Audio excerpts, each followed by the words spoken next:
মই প্ৰাৰ্থিত্ব পাব বুলি মই এতিয়া আমি ক'ব নোৱাৰোঁ, কাৰণ কেলে চব প্ৰথম লিষ্ট এখন আমাৰ বাহিৰ হৈছে, তাত আমাৰ ৰঙানদী সমষ্টিটো অন্তৰ্ভুক্ত হোৱা নাই।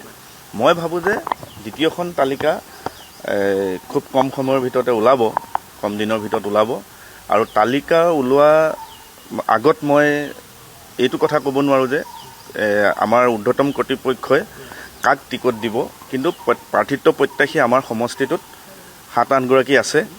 আৰু আপোনালোকে যিটো প্ৰশ্ন সুধিছে মোক যে জয়ন্ত খাউণ্ড ডাঙৰীয়াই জইন কৰিব নেকি, মই আপোনালোকৰ মুখৰ পৰা এতিয়া গম পাইছোঁ যে আজি তেখেতে জইন কৰিব বুলি।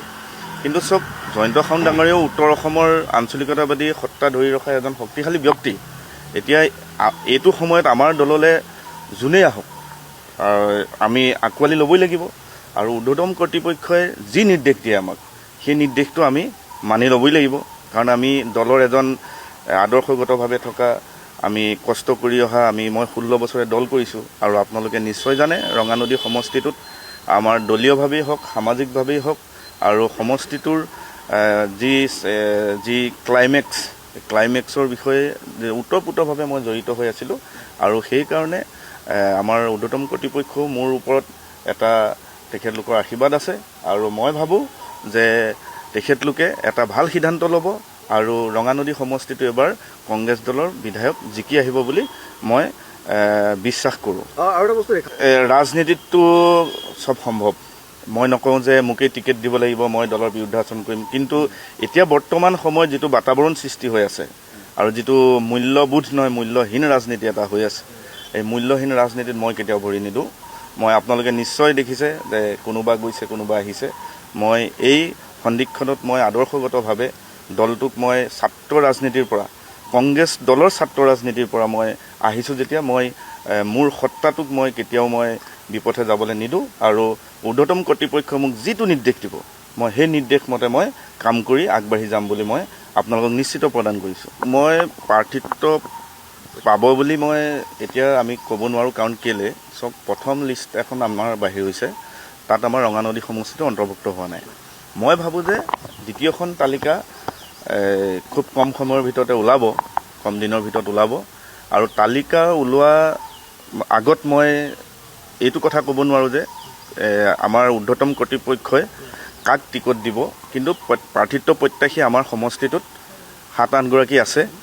আৰু আপোনালোকে যিটো প্ৰশ্ন সুধিছে মোক যে জয়ন্ত খাউণ্ড ডাঙৰীয়াই জইন কৰিব নেকি, মই আপোনালোকৰ মুখৰ পৰা এতিয়া গম পাইছোঁ যে আজি তেখেতে জইন কৰিব বুলি।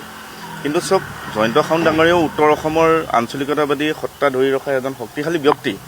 এতিয়া এইটো সময়ত আমাৰ দললৈ যোনেই আহক আমি আঁকোৱালি ল'বই লাগিব, আৰু ঊৰ্ধ্বতম কৰ্তৃপক্ষই যি নিৰ্দেশ দিয়ে আমাক সেই নিৰ্দেশটো আমি মানি ল'বই লাগিব। কাৰণ আমি দলৰ এজন আদৰ্শগতভাৱে থকা, আমি কষ্ট কৰি অহা, মই 16 বছৰে দল কৰিছোঁ, আৰু আপোনালোকে নিশ্চয় জানে ৰঙানদী সমষ্টিটোত আমাৰ দলীয়ভাৱেই হওক, সামাজিকভাৱেই হওক, আৰু সমষ্টিটোৰ যি ক্লাইমেক্সৰ বিষয়ে ওতঃপ্ৰোতভাৱে মই জড়িত হৈ আছিলোঁ, আৰু সেইকাৰণে আমাৰ ঊৰ্ধ্বতম কৰ্তৃপক্ষও মোৰ ওপৰত এটা তেখেতলোকৰ আশীৰ্বাদ আছে, আৰু মই ভাবোঁ যে তেখেতলোকে এটা ভাল সিদ্ধান্ত ল'ব, আৰু ৰঙানদী সমষ্টিটো এবাৰ কংগ্ৰেছ দলৰ বিধায়ক জিকি আহিব বুলি মই বিশ্বাস কৰোঁ। ৰাজনীতিতটো চব সম্ভৱ। মই নকওঁ যে মোকেই টিকেট দিব লাগিব, মই দলৰ বিৰুদ্ধে আচৰণ কৰিম, কিন্তু এতিয়া বৰ্তমান সময়ত যিটো বাতাবৰণ সৃষ্টি হৈ আছে, আৰু যিটো মূল্যবোধ নহয় মূল্যহীন ৰাজনীতি এটা হৈ আছে, এই মূল্যহীন ৰাজনীতিত মই কেতিয়াও ভৰি নিদিওঁ। মই আপোনালোকে নিশ্চয় দেখিছে যে কোনোবা গৈছে কোনোবা আহিছে। মই এই সন্দিক্ষণত মই আদৰ্শগতভাৱে দলটোক মই ছাত্ৰ ৰাজনীতিৰ পৰা, কংগ্ৰেছ দলৰ ছাত্ৰ ৰাজনীতিৰ পৰা মই আহিছোঁ যেতিয়া, মই মোৰ সত্তাটোক মই কেতিয়াও বিপথে যাবলৈ নিদিওঁ, আৰু ঊৰ্ধ্বতম কৰ্তৃপক্ষই মোক যিটো নিৰ্দেশ দিব মই সেই নিৰ্দেশ মতে মই কাম কৰি আগবাঢ়ি যাম বুলি মই আপোনালোকক নিশ্চিত প্ৰদান কৰিছোঁ।